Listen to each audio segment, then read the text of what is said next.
All right, guys, let's talk about some of the biggest NFL overreactions heading out of Week 4 of the NFL season with New York Post columnist Steve Serby in this week's challenge flag. I could have done that a little bit better of justice. All right, here's how it works, people. For you watching for the first time, I'm going to say a statement, overreaction. Serby is going to agree and tell me why or throw the challenge flag.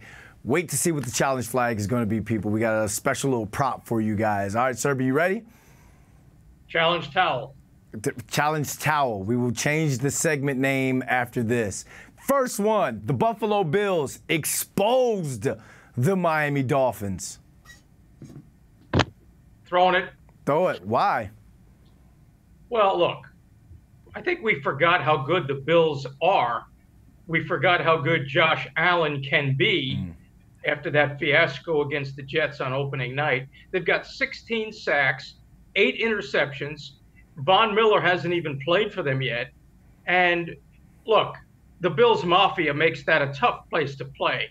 But the Dolphins still have Tua, who was in the MVP conversation and still is. They've got Tyreek Hill, who was shut down by the Bills. They've got Jalen Waddle. And in that game against the Bills, they didn't have one of their elite pass rushers, Jalen Phillips, and they were missing their center. But they still have Mike McDaniel, who is a creative play caller.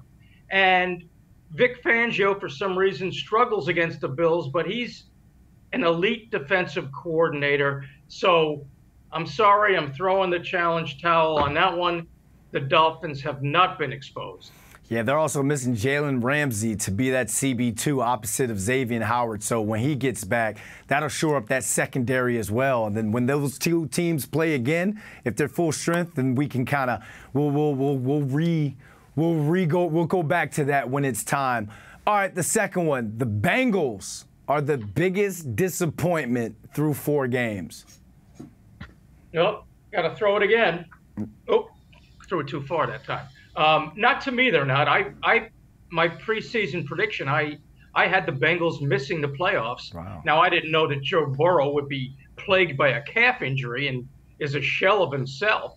But the biggest disappointment to me, and Brandon, you were at the game last night, is the New York Giants. Ooh. I mean, they cannot function as an offense. Something is missing, the swagger, the fire, whatever you want to call it. But Brian Dable has a crisis on his hands.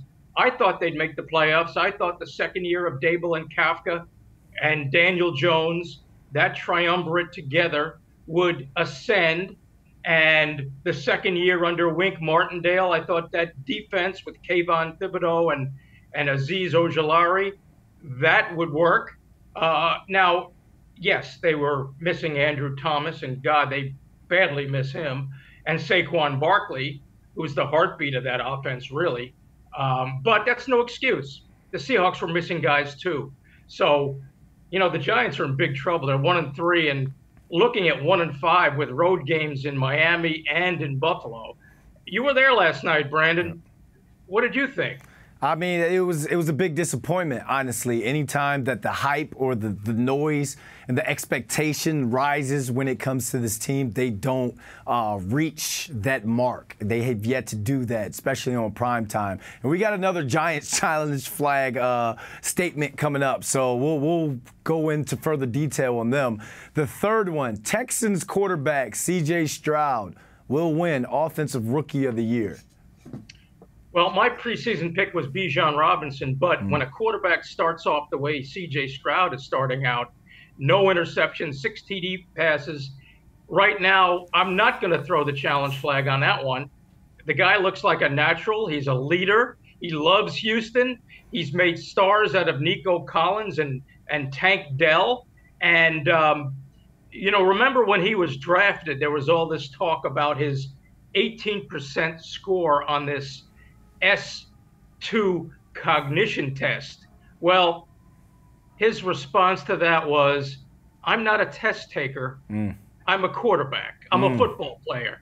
And he sure is a football player. He sure is a quarterback. And he's, all the people that said Ohio State quarterbacks can never make it in the NFL might be eating their words right about now. This kid looks like a natural. He and Anthony Richardson both look better than Bryce Young right now. ProvingTheHatersWrong.com is the login, people. The 1-3 Jets are better than the 1-3 Giants. Wow. Well, after last night, I can't throw the challenge flag on that. Watching the Giants last night, they seem to have replaced the Jets as arguably the worst team in football. Now, until they can get somebody blocked, until they can keep Daniel Jones from getting his head knocked off, until they can find Darren Waller, who had 3 catches last night, 2 of which were in garbage time, until all that happens, and with Zach Wilson showing the first signs that he can be something other than Joe Namath's worst enemy, I've got to say that right now the 1-3 Jets going into Denver are better than the 1-3 Giants. I have to agree with that one, Serby. Last but not least, Baker Mayfield is this year's Geno Smith. Well, I'd like to see Baker succeed and silence his critics.